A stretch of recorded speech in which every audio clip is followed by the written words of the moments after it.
Buenos días, buenas tardes o buenas noches, chicos. Mi nombre es Ariel Gámez y soy actualmente alumno del máster en IoT de la Facultad de Informática de la Universidad Complutense de Madrid. Y hoy les traigo el proyecto de investigación de año LED similares, tipo potencia e interfaz.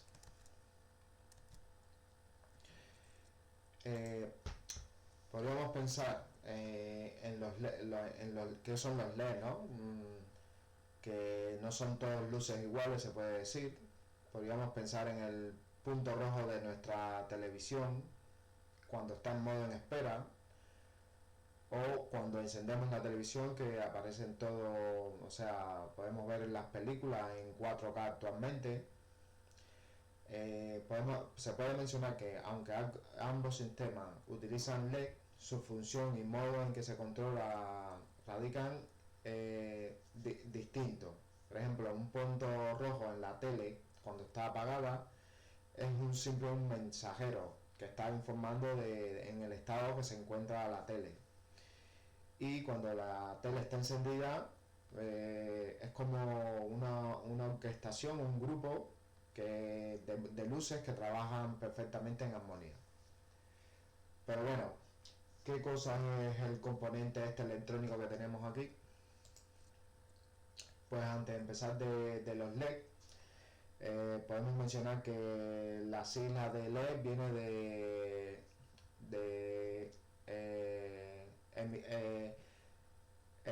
emisor es un diodo emisor de luz. Entonces, podemos pensar ¿qué cosa es un diodo? Pues un diodo es un dispositivo semiconductor que actúa como una válvula unidireccional para la corriente eléctrica, permitiendo el paso en un sentido según la polarización y impidiendo el paso en otro sentido. Se utiliza actualmente en la mayoría de equipos, y veremos que también tenemos, por supuesto, en las placas de desarrollo que utilizamos de IoT. No emiten luz, los diodos no emiten luz. Y bueno, entonces en este caso, ¿qué cosas son los diodos emisores de luz o LED como le conocemos actualmente? Es un diodo que al recibir corriente transforma parte de esa energía eléctrica en fotones. O sea, ¿y qué función tiene? Pues iluminación, señalización, y convierte la corriente en luz visible. No así en los diodos. Los diodos generalmente no emiten luz, sino lo que emiten es calor. Bien, entonces podemos, o sea, se puede observar aquí en este caso que estos LED que tenemos aquí en esta imagen tienen diferentes colores, y eso se debe a la diferente composición que tenemos en cada LED y de qué está fabricado. Depende del material con que estén fabricados, emiten la luz roja, azul, y también depende de la longitud de onda. Por ejemplo, el rojo necesita un voltaje a lo mejor de 1,2 a 1,5 volt, y el naranja necesita 1,7 volt a 2,7 volt. También en esta pequeña captura que se muestra en la presentación se puede ver que tiene resistencia. Estas resistencias aquí, en el caso de los diodos, pueden necesitar resistencia sí o no, depende del circuito donde estén integrados. Sin embargo, los LED sí necesitan resistencia porque son más delicados y requieren una resistencia eh, interna, casi nula, porque ¿qué pasa? Que tienen una sensibilidad térmica que a medida que se caliente, su resistencia interna disminuye aún más, permitiendo que pasen más la corriente por estos componentes eléctricos y generan más calor y se pueden dañar. Por eso necesitan, como podemos ver aquí, una resistencia. en la placa de prototipado o desarrollo ESP32 ya lo tiene internamente y lo veremos más a continuación. Tenemos la introducción, vamos a conocer qué cosa es la modulación por ancho de banda, los transceptores de control remoto, vamos a ver su comparativa y el caso de uso que hemos visto durante el curso.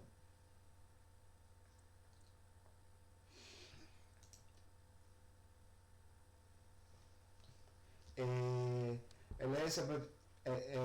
nuestra placa de desarrollo ESP32, en el caso de C3, utiliza dos enfoques principales para controlar la ley, que es el pulse width modulación o modulación de ancho de pulso, que es para el brillo ajustable, y el RMT, que es Remote Control Transceiver o transceptor de control remoto, y se utiliza para el manejo de LED direccionables como el RGB que tenemos en la placa de prototipado.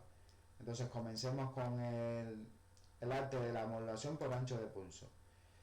Bien, que realmente, o sea, este pulso width modulación se utiliza en los LED simples, que mayormente el manejo es mediante la CPU del microcontrolador, y el concepto es que simula el voltaje encendiendo y apagando la señal como se muestra en la imagen, que no es perceptible al ojo humano, lo hace a una cierta frecuencia que, por ejemplo, se conoce como duty cycle, que es el ciclo de trabajo, y por ejemplo a un 10% emite un brillo tenue, o sea, hace como una parada, pero no se ve al ojo humano. Y cuando está al 100%, o sea, está a tope. La frecuencia es la velocidad a la que se repite el ciclo, debe ser suficientemente alta, mayormente mayor de 1 kHz, para que el parpadeo sea invisible a los humanos. ¿Cómo se implementa en nuestra placa de desarrollo? Pues mayormente se utiliza para los LED simples, y no hace falta que en el caso de generalmente utiliza el CPU de donde esté, de la placa del circuito donde esté, pero en nuestro caso, en la placa de prototipado, tiene un componente que se le llama LED control, y puede como que aminorar que no se utilice completamente el uso, que no se utilice o no se cargue la CPU de nuestra placa para generar estos pulsos.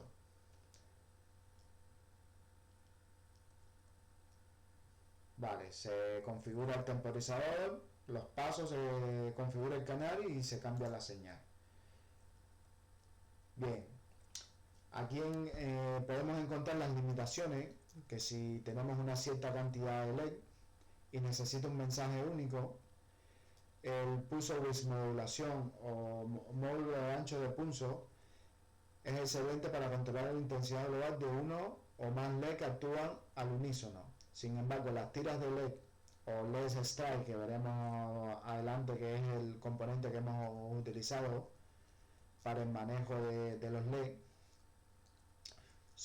cada LED individual necesita recibir una trama de datos específica.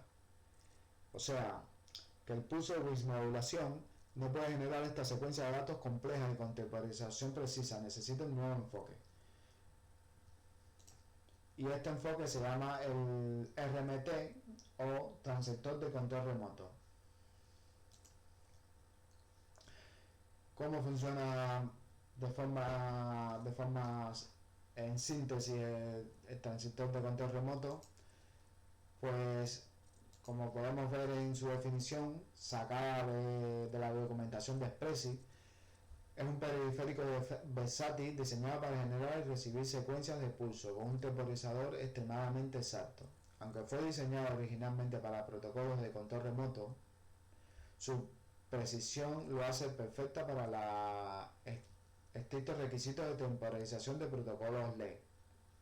Actúa como un generador de forma de onda programable controlada por el hardware. O sea, que tiene como un microcomponente que se encarga de generar los pulsos. Todo lo contrario del pulso bismodulación o PWM como lo hemos visto.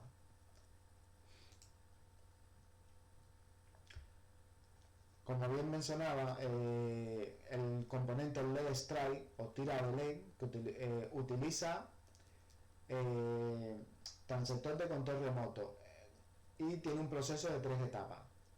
La codificación traduce los valores de RBG, o sea, los 3 valores en una secuencia de símbolos, y cada símbolo define la duración y el nivel.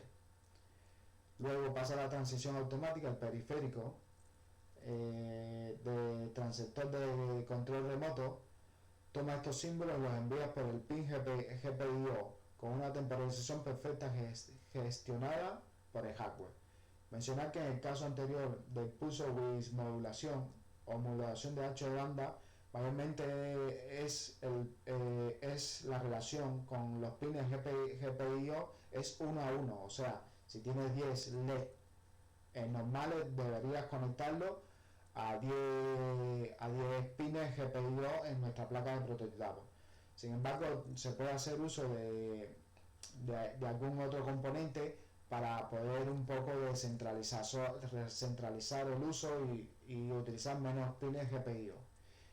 Volvemos al uso del transistor de control remoto y la parte 3, la liberación de la CPU, o sea, lo que comentábamos, gracias a hardware dedicado y opcionalmente utiliza un DMA y la CPU queda libre para otras tareas. Quería también, bien, ¿cuál es la ventaja y desventaja de la utilización de cada uno de ellos? O sea, podemos hacer una pequeña comparación. Por ejemplo, el pulso bismodulación o modulación por ancho de pulso se utiliza con un solo LED y utiliza un solo color. En el caso del transistor de control remoto es para los LED más inteligentes, ya que cuenta con este componente para poder emitir datos como para cambiar el estado de los LED. El objetivo principal es controlar la intensidad global y también generalmente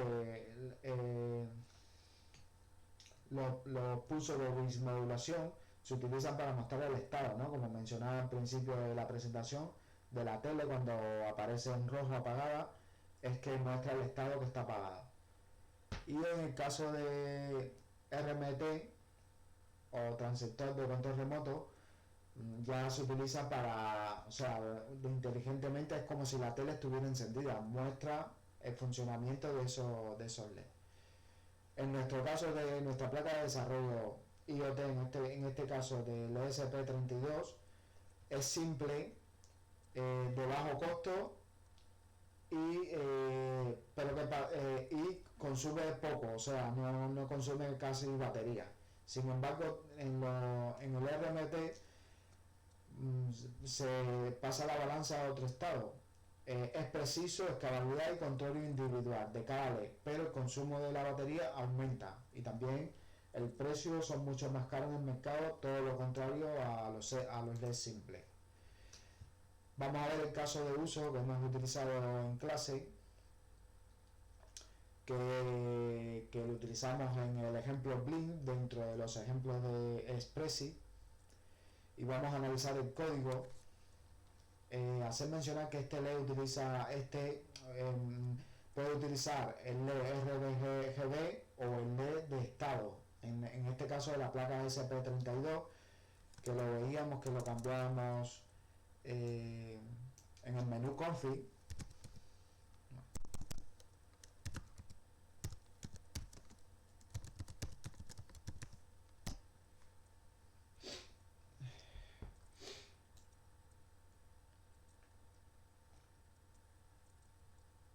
y utilizamos el componente LeString instalado vía Component Manager.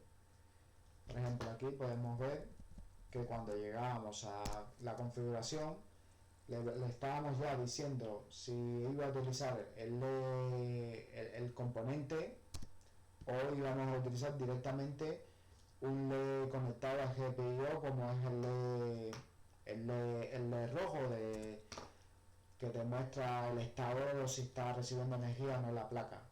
Y aquí abajo, como hemos hablado del transistor de control remoto, si va a utilizar el transistor de control remoto directamente o USB.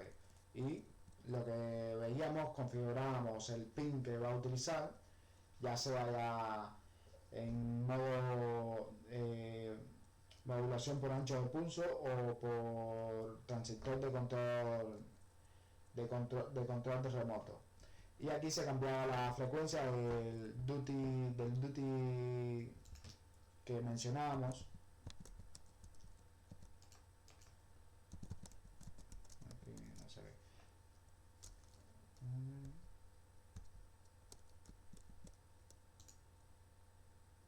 Del duty cycle cambiábamos la frecuencia y o sea, que se emite más rápido, más lento, o sea, depende. Esto realmente no es el duty cycle, sino que es las veces que hace el blink el LED.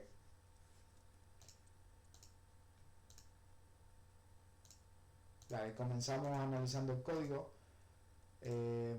Nada, lo primero que se hace es el proceso para comenzar la configuración hay que configurar dos estructuras. Define las características físicas. En la primera, en la segunda, que es RMT config, aquí configuramos el transistor de control remoto. Si lo hemos seleccionado en el menú config, o sea, el motor de hardware, la resolución de parámetros. Vale. Y ya abajo creamos el dispositivo. Aquí podemos ver el bucle de ejecución, o sea, que se refresca, depende, escribe en el buffer, envía los datos y apaga el LED. Vale, como conclusión podemos, en esta breve introducción y la idea es que se vean un poco más de cómo hemos utilizado el LED en clase durante el curso, que si utilizamos el pulso with modulación o módulo mediante modulación por ancho de pulso, se carga la CPU del microcontrolador, aunque nuestra placa de prototipado cuente con un pequeño componente que ayuda a mejorar el rendimiento, mayormente esto lo que hace es el controlador, el microcontrolador es el que se encarga de gestionar las pulsaciones del LED. Y como vemos en la imagen, necesitamos una resistencia si el LED está fuera de la placa de prototipado. Y es vulnerable a interrupciones por la Wi-Fi o el Bluetooth de nuestra placa de prototipado. No así ocurre en el caso del transistor de control remoto, que delega la tarea al hardware y garantiza una temporización perfecta. La CPU queda libre para la lógica de la aplicación y la conectividad, pero sin embargo, como comentaba, es más caro y además en este caso de IoT necesita mucha batería.